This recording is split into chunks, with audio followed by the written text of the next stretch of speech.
مجھ سے بھی پوچھے تو شاید دوسرے کے لیے تسکین طلب یا اطمینان بخش جواب شاید میں نہ دے سکوں، لیکن ایک واقعہ ہے جسے میں نے ابھی عرض کیا اور ابھی تو آدھی منزل تک پہنچے ہیں ہم۔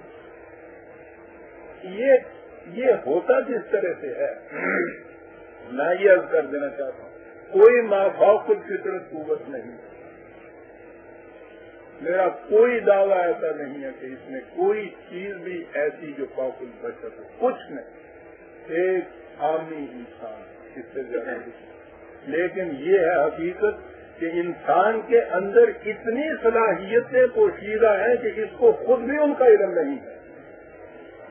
یہ تو اس نمبے سے دیے کو لے کے چلنا شروع کر دے اور پھر دیکھے کہ اس کی زندگی کا سارا راستہ کیسے روشن نہیں ہو جاتا، بس چلتا رہا میں اس کو لے کے اپنے لیے ہوتا۔ اور اس کے لیے راز یہ ہے، میں ان لوگوں کے لیے، ان احباب کے لیے اور ان نوجوانوں کے لیے اس کو دہرانا چاہتا ہوں کہ ان کے دلوں کے اندر قابیدہ ولولے بیدار ہوں، وہ سمجھیں کہ ان کے اندر کتنی بڑی صلاحیتوں کا معدن ذخیرہ موجود ہے انسان کے اندر۔ بڑی چیز مقصد، یہ جو زندگی ہے نا، جیسا کہ میرے عزیز نے کہا تھا کہ صبح ہوتی ہے، شام ہوتی ہے، عمر یوں ہی تمام ہوتی ہے، بلا مقصد زندگی ہوتی ہے۔ مقصد کی زندگی، مقصد میں عرض کر دوں کہ ایک اپنی ذات کا مقصد ہوتا ہے، ایک مقصد وہ ہوتا ہے a sublime purpose beyond our own self, جسے کہتے ہیں مفکر، اپنی ذات سے خارج میں کوئی مقصد ہونا چاہیے۔ اپنی ذات تک کا مقصد تو حیوانات کے لیے بھی ہوتا ہے، وہ بھی اپنی پیاس کے لیے پانی تلاش کرتی ہیں، سایہ کے لیے وہ درخت تلاش کرتی ہیں، کھانے کے لیے گھاس تلاش کرتی ہیں۔ مقصد یہ مقصد نہیں، یہ کبھی زندگی کا مقصد نہیں، بیانڈ اوور اون سیلف، بلند مقصد۔ یہ مقصد اگر حاصل ہو جائے تو اقبال کہتا ہے کہ زندگی را زندگانی را بقا از مدعات، بقا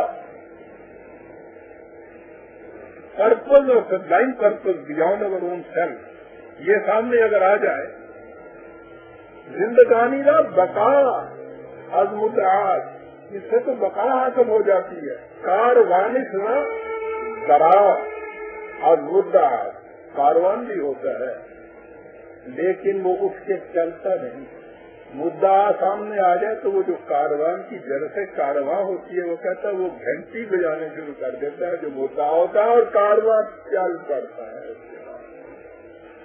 زندگی در جستجو پوشیدہ، اصل روح در آرزو پوشیدہ،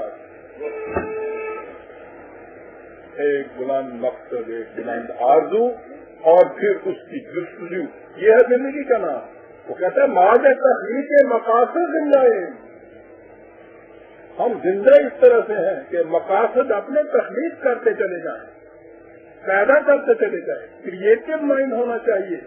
اب شعائے آرزو کا زندہ ہے، ہمارے اپنے اندر ایک روشنی نہیں، آرزو اور مقصد کی شعاع ہے کہ جو ریفلیکٹ کرتی ہے ہمارے اندر سے باہر جاتی ہے، اور وہ کہتا ہے کہ ہر کے پورا قوت تخلیق نے جس انسان میں بھی کریٹو صلاحیت نہیں، قوت تخلیق نہیں ہے، نزد ما جز قادر و زندیق نے،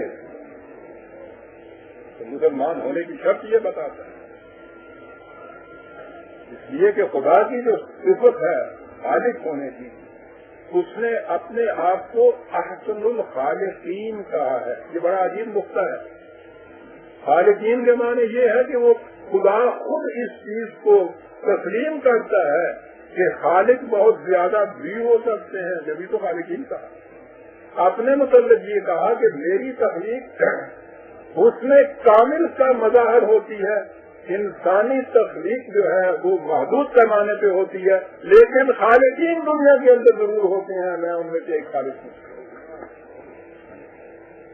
اسی لیے اس نے کہا ہے کہ ہر کے پورا قوت تخلیق نے نزد ما جز قادر و زندیق نے، اور پھر جب مقصد کے ساتھ عشق ہو انسان کا، لگن ہو اس قسم کی، تو اس میں انسان کی توانائیاں، صلاحیتیں بڑھتی چلی جاتی ہیں۔ تو جیسے اس نے کہا تھا جیسے پٹھان کے اوپر اگر آپ چاقو یا تلوار لگائیں اس کی تیزی میں اور جلاوٹ ہی چلی جاتی ہے. اس عشق کے ساتھ جب تجسس اور جستجو شروع کرتا ہے انسان تو اس کی صلاحیتیں بیدار ہوتی چلی جاتی ہیں, توانائیاں بڑھتی چلی جاتی ہیں. اور عزیزان مان سننے کی بات, جب مقصد لامنتہا ہو تو پھر موت کے ساتھ بھی یہ ختم نہیں ہوتا,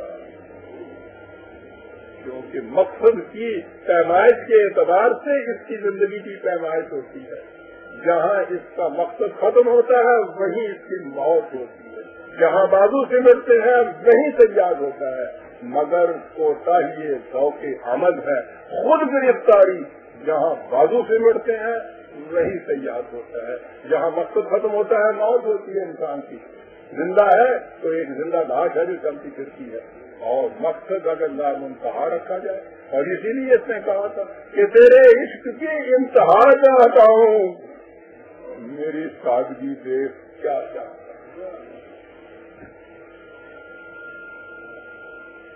مقصد, اور اس میں پھر اگلی چیز یہ کہ مقصد اگر حاصل ہو جائے اور وہ ختم ہو جائے تو وہاں وہ موت ہے. اسی لیے وہ یہ کہتا ہے کہ تپیدن نہ رسیدن لذت دار, دل میں تڑپ حرارت پکڑنے کی, اور وہ ناقائے ریلا آگے چلا جا رہا ہے, جا کے اس معامل پہ ہاتھ نہیں ڈال رہا ہے, پکڑ نہیں رہا اس کو. تپیدن نہ رسیدن, کیا بات ہے, تڑپ اور حرارت اور نہ رسیدن اور لذت دار. خوشا دلے کے تم بالے محمل سہنو, کیا وہ دل ہے کہ جو محمل کے پیچھے چلا جائے. یہ ہے مقصد لامنتہا. اگر وہ ہو, حصول مقصد تو عزیزان من زندگی کو ختم کر رہے ہیں. اگر یہ مقصد لامنتہا ہے اور اس کے حاصل کرنے کی طرف اسی تک پہنچی ہوئی ہے انسان کے اندر, تو پھر یہ چیز ہے وہ اقبالی کے الفاظ میں یہ کہوں گا کہ زندگانی ہے صدف, خطرائے نیساں ہے خودی. وہ صدف کیا کہ جو قطرے کو گوہر کر نہ سکے, اور ہو اگر خود نگرو خود گرو خود گیر خودی, یہ بھی ممکن ہے کہ تو موت سے بھی مر نہ سکے. عزیزان مان, اس موت کے بعد زندگی کا مستحق اور حقدار وہ ہے جس کا مقصد اس زندگی میں ختم نہ ہوا ہو, آگے چلنے والا ہو. اس مقصد کی منتہائیت کے سبزے میں اس کو حیات جاویدہ مل جاتی ہے کہ جا کے باقی کا مدد چاہے. نقشے کا واقعہ یاد آ, وہ مجذوب فرنگی اس لیے قرآن اقبال نے اس کو کہا ہے. سوچ بہت تھی, راستہ دکھانے والا کوئی ہے نہیں. وہ تبدیل کا مریض, صحت بڑی خراب رہتی, تھوڑی چھوٹی سی عمر کے اندر مر گیا تھا. کوئی اور نہیں تھا, تنہا تھا. ایک بہن تھی وہ اس کی دیکھ بھال کیا کرتی تھی. آخری کتاب لکھ رہا تھا, 10 زرتشت, عظیم کتاب لکھ رہا. بہن نے ایک دن کہا کہ صحت بڑی جلدی گر رہی ہے, اتنی محنت نہ کرو, ختم ہو جاؤ گے, مر جاؤ گے تم. دیکھا اس کی طرف غصے سے, کہا کہ فطرت تمہارے جیسی بے سمجھ نہیں ہے. اسے یہ پتا ہے کہ جو کام میں نے شروع کر رکھا ہے اگر یہ تکمیل تک نہ پہنچا تو کوئی دوسرا اسے تکمیل تک نہیں پہنچا سکے گا. وہ اس کے مفاد میں ہے کہ مجھے اس وقت تک زندہ رکھے جب تک میں اس کو ختم نہ کر لوں. معلوم ہوا کہ مرنے کے بعد وہ زندگی